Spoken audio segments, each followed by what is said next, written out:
Oke, Assalamualaikum warahmatullahi wabarakatuh. Waalaikumsalam warahmatullahi wabarakatuh. Perkenalkan saya Pak Sugeng Rianto dan sebelah kanan saya Saya Pak Deki Pak Supriyanto. Deki Sumanto. Ya, kami dari SMA Harapan Bangsa. Oke, rekan-rekan semuanya, pada video kali ini kami berencana untuk melakukan praobservasi.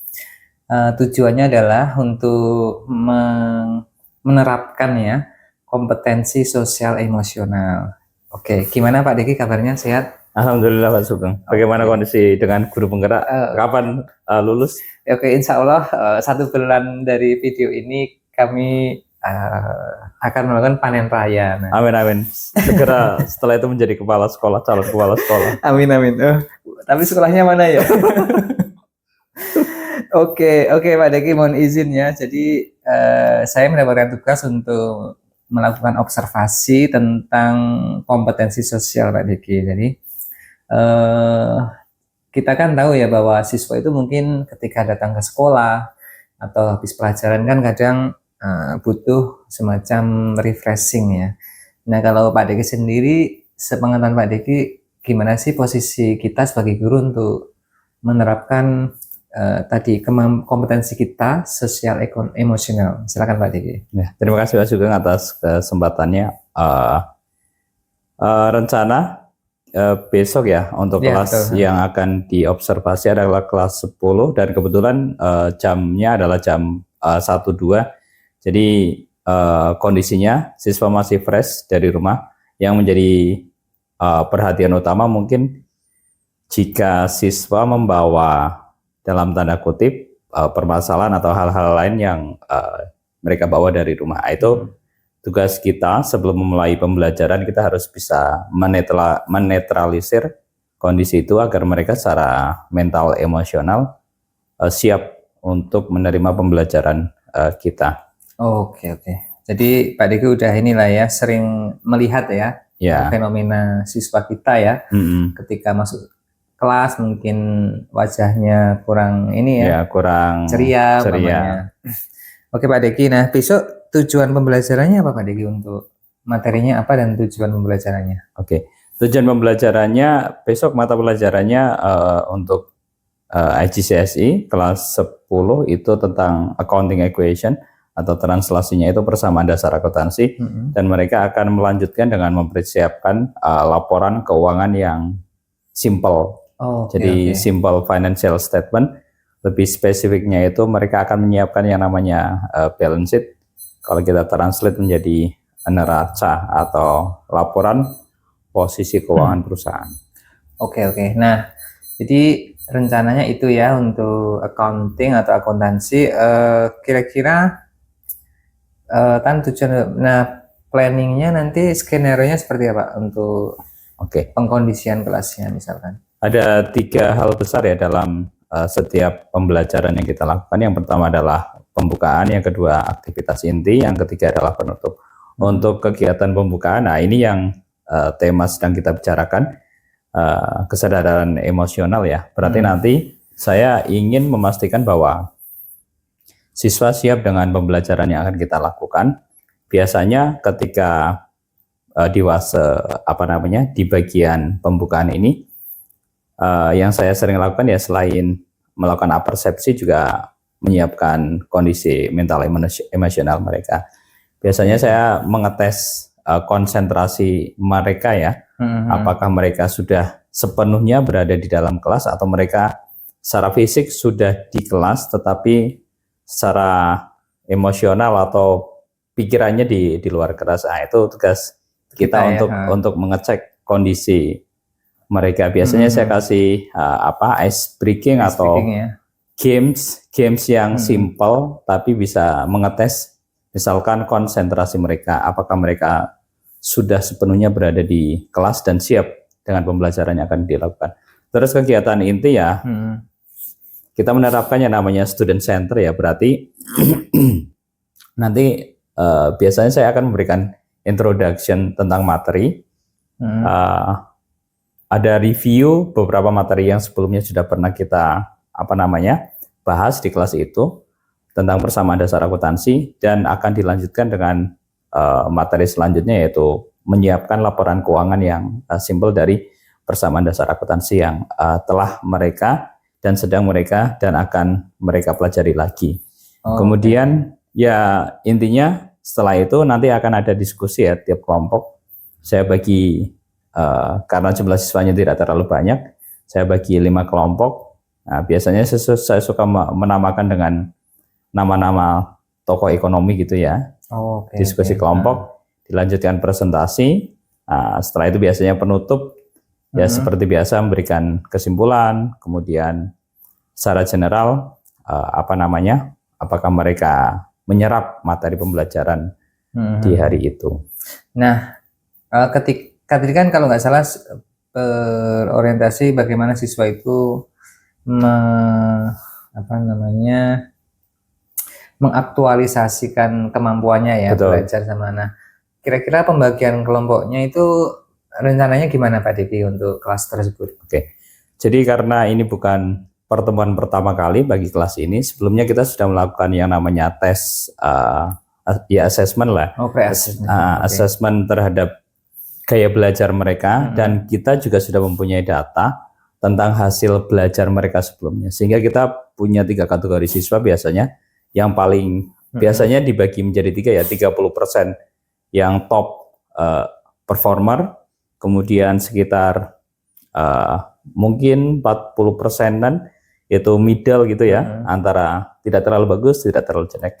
Dan ada 30 yang memang benar-benar mungkin kita punya low performer. Nah, ini harus kita mix. Kemudian tambahan lagi, saya biasanya suka menerapkan yang namanya scaffolding atau scaffolding. Itu gimana scaffolding itu?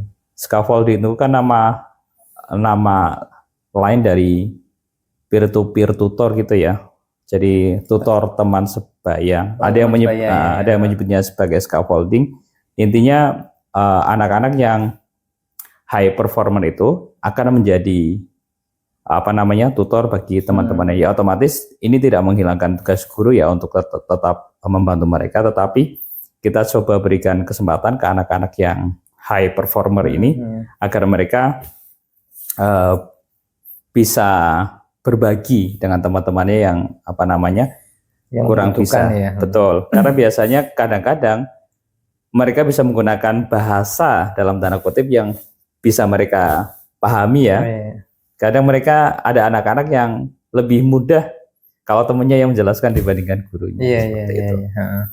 Jadi barrier penggunaan istilahnya lebih mudah diterima. Betul, ya. Mungkin bahasanya sesuai dengan generasi mereka ya, Gen Z gitu ya. Oke, nah pernah nggak Pak Diki melakukan teknik stop? Untuk stop itu kayak berhenti sejenak untuk melakukan review sejenak sebelum berlanjut sampai berakhir gitu? Kalau secara istilah yang baru saya kenal gitu Pak Sugeng. Tapi biasanya yang saya lakukan itu dalam pembelajaran itu biasanya ya sebelum memulai diskusi, karena mereka dalam tanda kutip mereka problem solving gitu ya, PBL atau PCBL atau PBL, problem based learning. Biasanya saya ingin menyiapkan kondisi mental emosional mereka. Biasanya misalkan teknik-teknik simpel gitu Pak Sugeng, misalkan saya ingin mereka relax gitu ya, relax, kemudian dengan cara ambil nafas secara perlahan-lahan, kemudian dikeluarkan gitu ya. Biasanya saya lakukan sebelum masuk ke kegiatan inti atau pas di sesi penutup gitu ya, biar mereka di pelajaran selanjutnya itu lebih siap ya, betul. Dengan pelajaran yang lain gitu. Biasanya teknik-teknik simpel seperti itu Pak Sugeng. Oh, berarti sudah ya. Nah, tadi kan ternyata yang saya tangkap sih sudah ya, karena atur nafas juga ada ya. Nah, itu sebenarnya mindfulness ya, breathing gitu ya, dan juga teknik stop untuk kayak sampai mana nih, kayak estafet itu lah. Oke, nah misal nih Pak Diki, kita nggak tahu ya besok kejadiannya. Betul. Kalau ada siswa yang gaduh itu biasanya Pak Diki tekniknya gimana untuk antisipasi atau mengingatkannya? Oke. Sebenarnya kalau kita menyiapkan pembelajaran kita secara rinci gitu ya, biasanya waktu yang ada itu benar-benar efektif terpakai untuk kegiatan pembelajaran. Mungkin dalam tanda kutip memang ada 1-2 siswa yang istilahnya outlier gitu ya, out of the box gitu ya. Ya kadang kita kembali lagi melakukan pendekatan personal terhadap siswa itu. Biasanya misalkan pas diskusi kelompok, kalau misalkan di kelas itu kan jumlah siswanya tidak terlalu banyak, hanya ada 15 siswa. Kemudian saya rencana akan membagi dalam 5 kelompok. Nah, jadi dalam satu kelompok itu hanya terdiri atas 3 siswa. Jadi dengan tugas yang saya berikan, kemudian estimasi waktu untuk penyelesaian tugas itu bisa tercapai, biasanya dalam tanda kutip mayoritas siswa akan sepenuhnya untuk mendedikasikan waktunya ya menyelesaikan tugas itu. Disitulah peran tadi yang kita sebut sebagai tutor teman sebaya sama ya tentunya gurunya melakukan pengecekan ya progres pekerjaan mereka. Jadi kita harus selalu berkeliling, memastikan bahwa setiap anak dengan tugas dari distribusi yang mereka sepakati ya dalam kelompok itu benar-benar dilakukan, sehingga kita bisa melakukan namanya kegiatan preventif ya, agar tidak terjadi siswa-siswa yang dalam tanda kutip ingin mendapatkan perhatian dari teman sekelasnya atau dari gurunya gitu ya, seperti itu. Apa kayak memenuhi kebutuhan dia ya, mungkin pengen diperhatikan ya, bisa jadi kurang perhatian dari rumah sehingga kayak istilahnya mengganggu ya, padahal dia mungkin memang butuh diapresiasi perhatian. Oke, mantap. Nah, misalkan nih Pak Diki, kalau ada siswa yang advance atau istilahnya paling pinter gitu, nah biasanya mereka nanya-nanya yang aneh-aneh gitu nggak Pak Diki? Kalau pengalaman selama ini? Kalau di kelas itu memang untuk yang secara kognitif itu kuat, memang mereka biasanya bisa menyelesaikan lebih cepat ya untuk kegiatan yang kita berikan. Ada juga beberapa siswa yang secara pengalaman pergaulan mereka itu lebih luas dibandingkan teman-teman yang lainnya, sehingga kadang di kelas itu ya kita pastinya karena sudah mengajar beberapa bulan dengan mereka ya, sudah bisa mengidentifikasi ya, si A misalkan ini ada potensi dalam tanda kutip memberikan pertanyaan ke gurunya atau memberikan challenge pernyataan yang kadang mungkin di luar konteks yang sedang kita bahas. Misalkan kita membahas, kan tadi sudah jelas ya pembahasannya itu persamaan dasar akuntansi dan menyiapkan laporan keuangan. Tapi kadang ada beberapa 1-2 siswa yang memang kita membahas apa, yang dia tanyakan itu apa gitu ya. Ya kita sebagai pendidik ya tentunya memberikan ruang juga ya, memberikan ruang ke mereka biar mereka tidak penasaran dan salah jalan ya, atau malah jadi semangatnya kurang ya. Betul. Kita tidak boleh tidak terakomodir. Betul. Ya. Jadi kita tidak boleh juga dalam tanda kutip kayak mematahkan semangat belajar mereka dengan tidak memberikan perhatian. Memang untuk siswa yang dalam tanda kutip memang membutuhkan perhatian mungkin ya. Oke. Nah mungkin terakhir ya Pak Deki, tentang Pak Deki ini nggak melakukan refleksi nggak ketika suatu pembelajaran itu? Biasanya refleksi dilakukan di bagian akhir ya, tapi biasanya kita melakukan refleksinya secara menyeluruh gitu ya. Jadi apakah mereka menyerap atau memahami materi pembelajaran hari itu? Biasanya kalau misalkan mereka paham dengan materi hari itu, mereka saya minta untuk memberikan jempol gitu ya, jempol di atas. Kalau misalkan belum, jempol ke bawah. Atau misalkan kita bisa menggunakan teknik lain, misalkan kita sebelumnya sudah memberikan kayak notes gitu ya.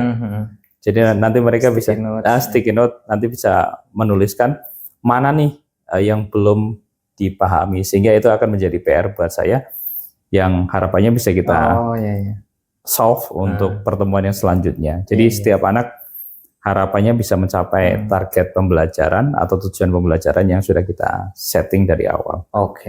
Oh, jadi itu.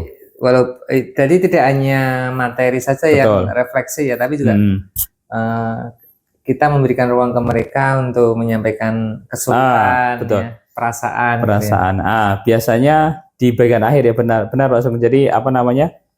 Ya kadang kan kalau dalam industri kuliner dan seterusnya kan biasanya ada testimoni ya. Misalkan Bapak sudah pernah berkunjung ke sini ya. Mungkin kita bisa menerapkan juga ke siswa bagaimana misalkan yang menjadi tutornya, apakah mereka dalam tanda kutip mudah misalkan mengajari anggotanya, teman-teman sebayanya yang membutuhkan bantuan mereka.